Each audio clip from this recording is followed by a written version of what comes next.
everyone is doing fine, because I have been discussing with you that prepare well, practice well, understand well.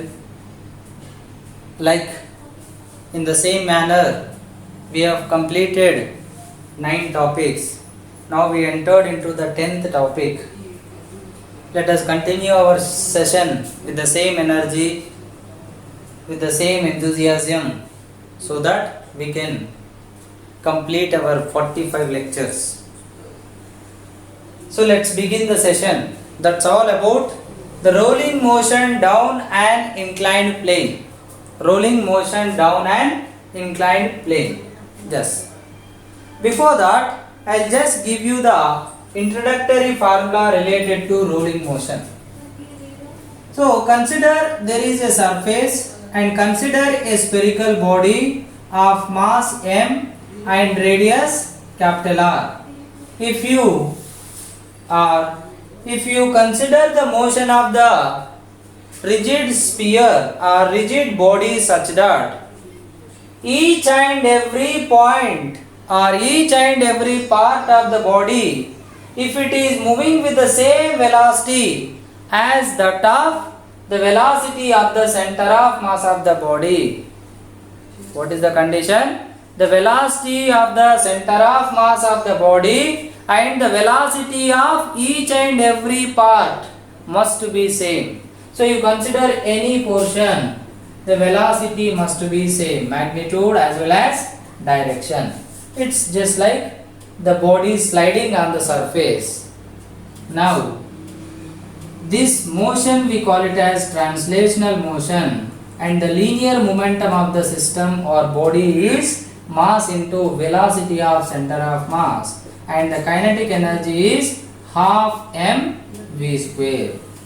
Similarly, you consider one rigid body, or you consider the same thing, sphere or disc. Suppose it is rotating about one fixed axis, like about its diameter, with an angular velocity omega. Now here, if you consider the topmost point, as the rotation of the body takes place, this part appears to move forward with some velocity. Let's take, that is V, topmost point. Let's take this as A, the bottommost point as B. This is VA. Now this portion appears to move back. That let us consider VB. But the linear velocity of a rotating particle is V equal to R omega. Therefore, VA, VB both are capital R times omega, where R is the perpendicular distance from the axis of rotation, that is nothing but radius. But these 2 points I considered on the surface. Let me take one point inside at a distance R. Then this velocity is R omega along the tangent at that point, so that for any point the linear velocity is R omega and the angular momentum is I into omega, and the kinetic energy is half I omega square. Now if you consider the same sphere or disc, now the body is rotating as well as moving forward. Now the body is rotating as well as moving forward. Now the very first thing what you have to understand is the rolling motion is nothing but here the combined motion of rotation plus translational. The body moving translationally as well as rotationally. So there is a rotational motion and also there is a translational motion. So here, if you consider any particular point, the motion will be like this. Now the point is here. Next the point goes here. Next the point goes here. Next the point goes here. Next the point comes here. So a kind of helical path will be there. It will go keep on like this. So this path is for any point other than this center point.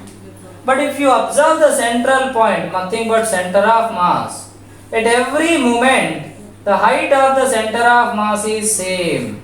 It is not rotating. It is just moving in straight path. Other than this, if you consider any point, then it will move in circular path, as well as it will move in forward translatory motion. So the motion or the path will be like helical path, like a spring path.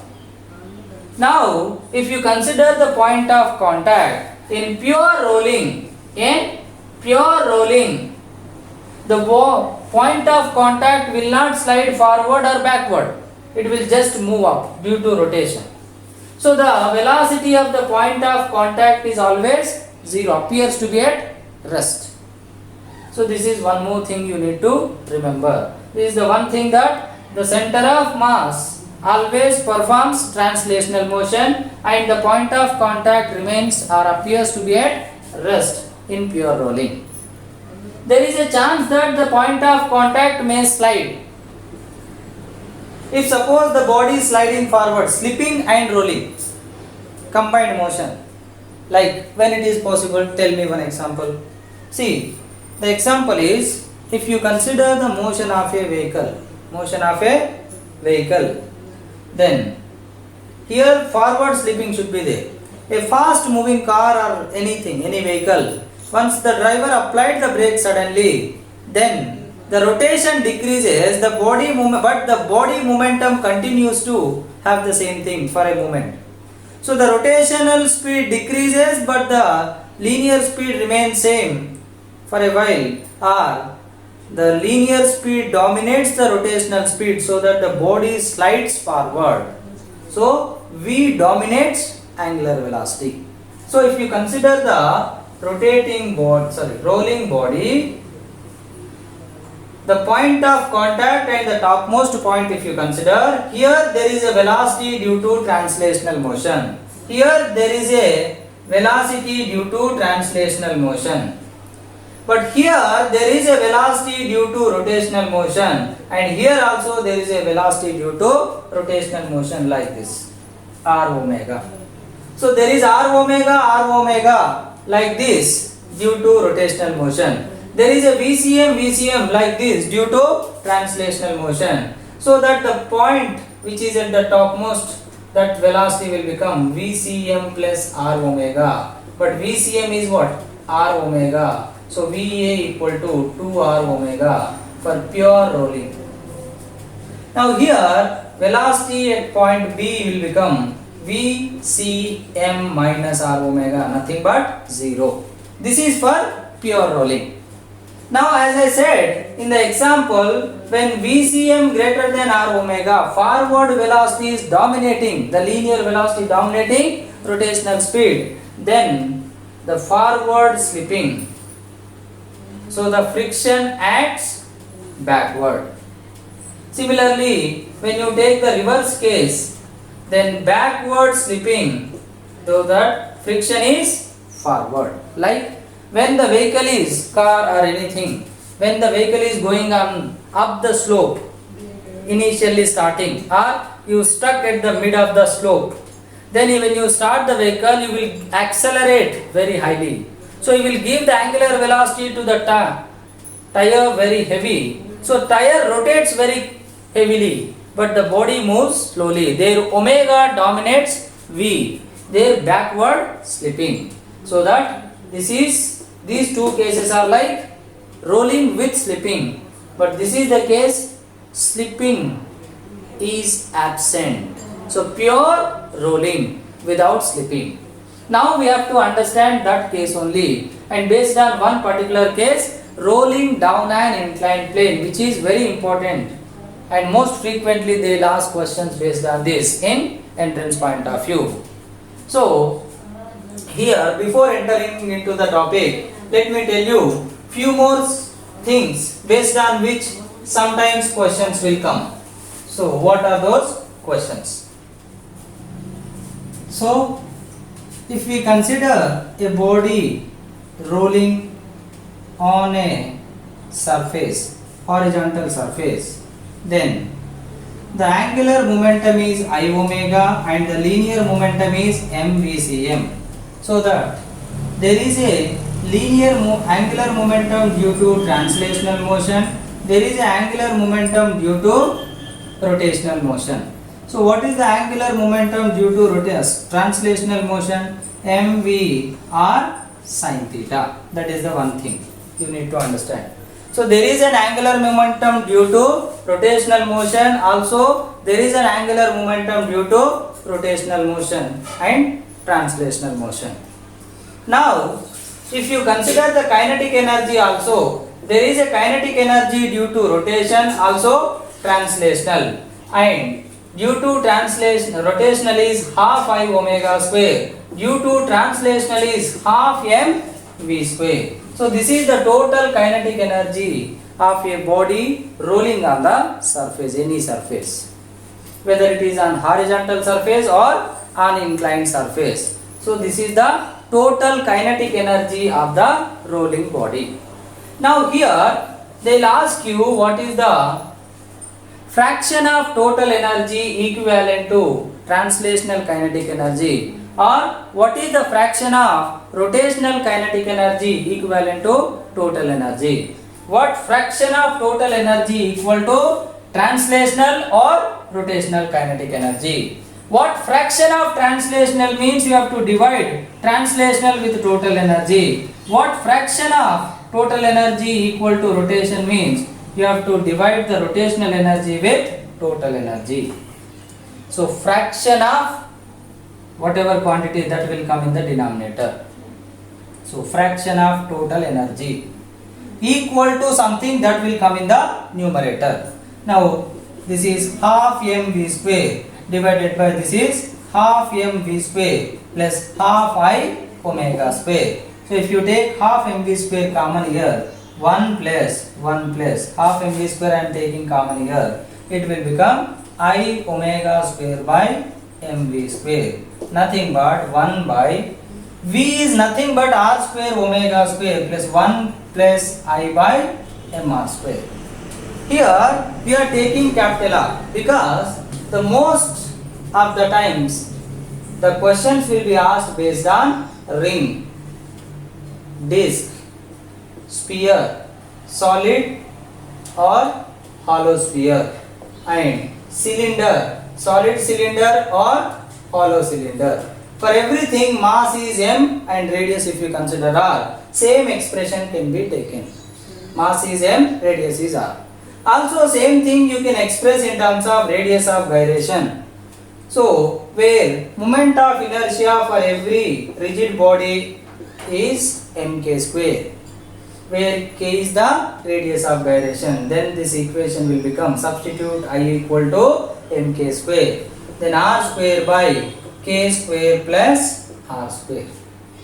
Similarly kr by k if you take half I omega square by half mv square plus half I omega square equal to, here half I omega square if you take common, 1 by 1 plus mv square by I omega square. So 1 by 1 plus mr square by I. Now I equal to mk square, so that k square by k square plus r square. So for both the ratios denominator is same, k square plus r square.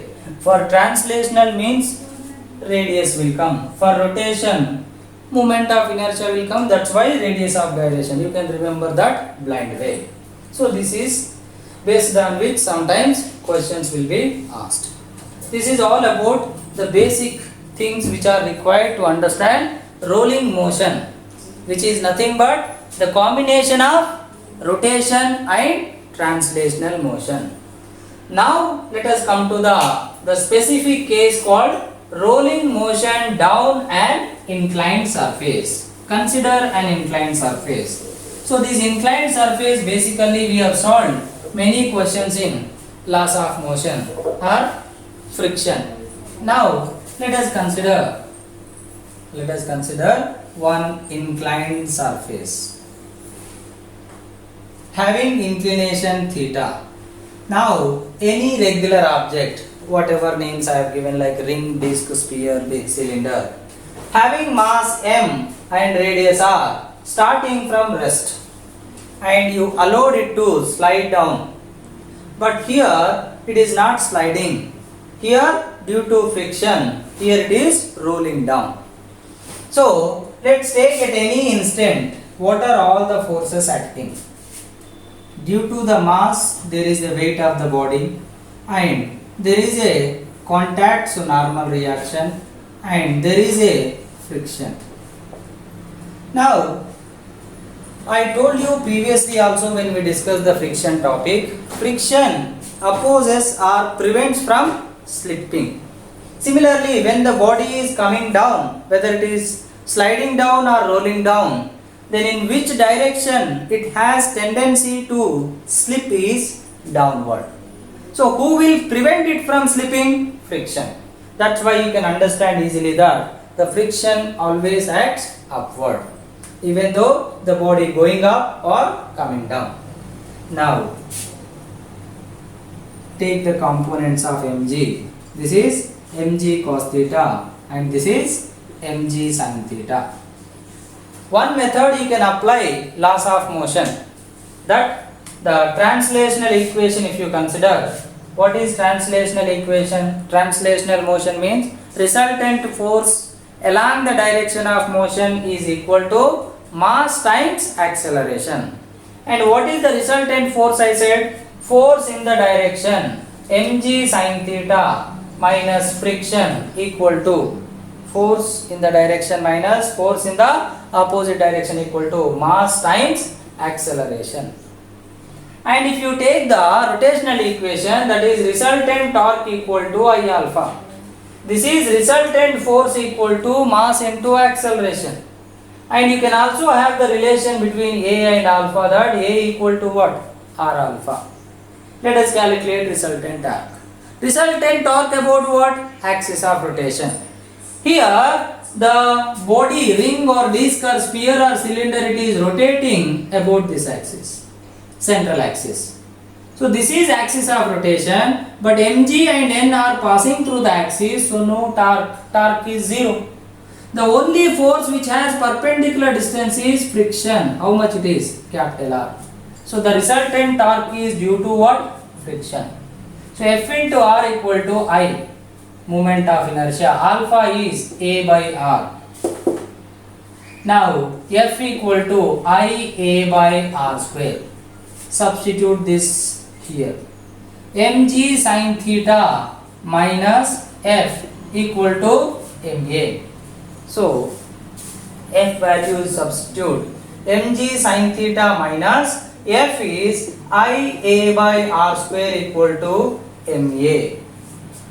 Now here you take A terms one side because we need to calculate acceleration.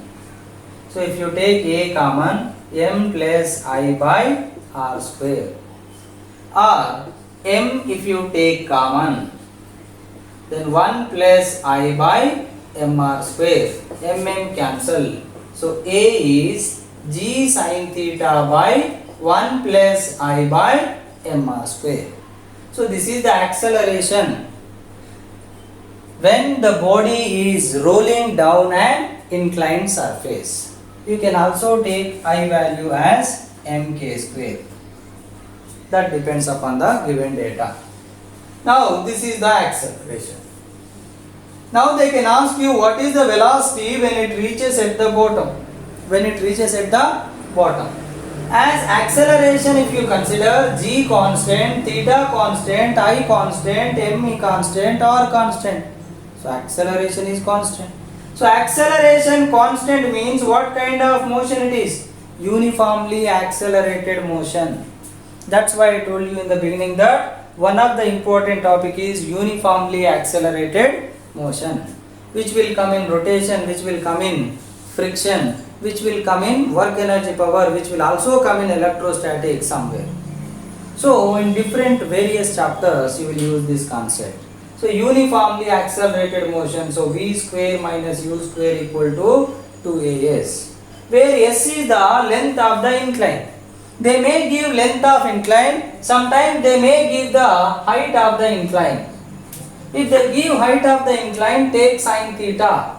Sin theta is h by s. So S equal to h by sin theta. Substitute here v square starting from rest 0 to a is g sin theta by 1 plus I by mr square times h by sin theta cancel.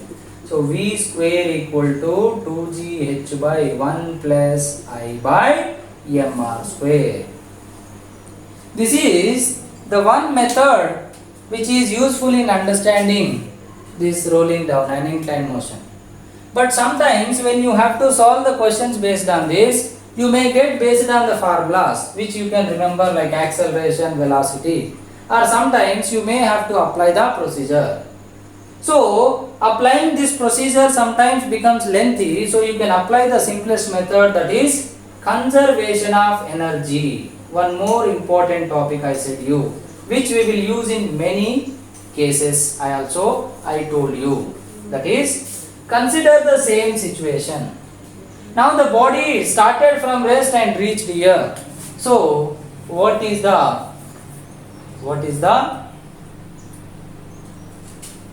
law of conservation of mechanical energy?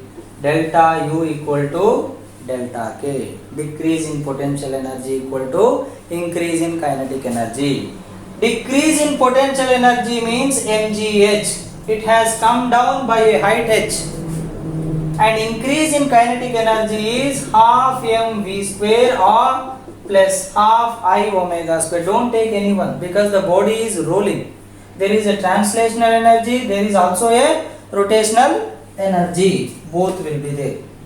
Now mgh equal to, now let me take half mv square common, 1 plus I omega square by mv square.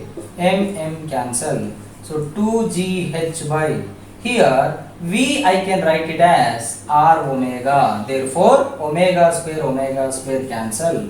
1 plus I by mr square equal to v square.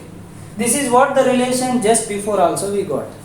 And from this relation you can get the acceleration relation, which is nothing but g sin theta by 1 plus I by mr square.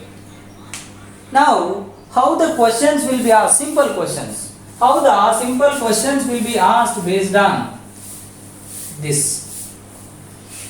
So, consider that one simple question. One ring and one disc and one solid sphere. 3. All the 3 are having same mass and radius. Now they are allowed to roll down an inclined plane. Now the question is, who will reach first, who will reach fast, and who will reach with greater velocity. So who will reach fast means time taken should be lesser. Now we need to find the time.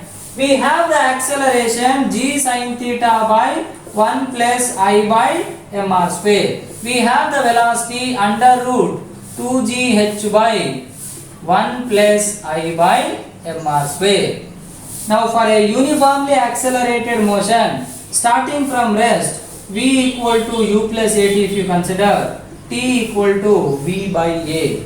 So t equal to, divide this with this. So v is under root 2gh, or let me write it separately, root 2gh by root of 1 plus I by mr square times 1 by a is g sin theta by 1 plus I by mr square. So that here root x, here it is like x. So root x and x means here what will come? Root x. So that this will go up. So what will remain? Root 2gh already is there, root of 1 plus I by mr square divided by g sin theta. Or one more thing also there, here root g is there, here g is there, so the root will come here. So that 1 by sin theta and remaining everything is under root 2h by g 1 plus I by mr square. Now who will come first? Then you have to substitute I value. But directly you can say that theta is same for everything, h is same, g is same, m is same, r is same. Now if you consider moment of inertia, for ring it is mr square. For disk it is mr square by 2, nothing but 0.5 mr square. For solid sphere it is 2 by 5 mr square, nothing but 0.4 mr square. So whose moment of inertia is more? I for ring is greater than, I for disk is greater than I for solid sphere. So this is the descending order. So I is more, that means this numerator is more, so the time taken is more. So who will take more time? Ring. Therefore time taken by ring is more than time taken by disk, then time taken by solid sphere. So whose time is lesser? Solid sphere. So who will reach the bottom first? Solid sphere. And who will reach the bottom with greater velocity? Same way you can say, what is the equation for velocity now? 2gh by 1 plus I by mr square, but under root. Here I is in numerator, here I is in denominator. If I is more, denominator is more, then velocity is less. So velocity for ring is less than, velocity for disk is less than, velocity for solid sphere. Who will reach the bottom with a greater velocity? Solid sphere. It comes quickly, but it comes with greater velocity than the other two. So these kind of questions will be asking based on rolling down an inclined plane. So it is all about the simple and basic type of questions, also important model type of questions, which comes based on rolling motion down an inclined plane.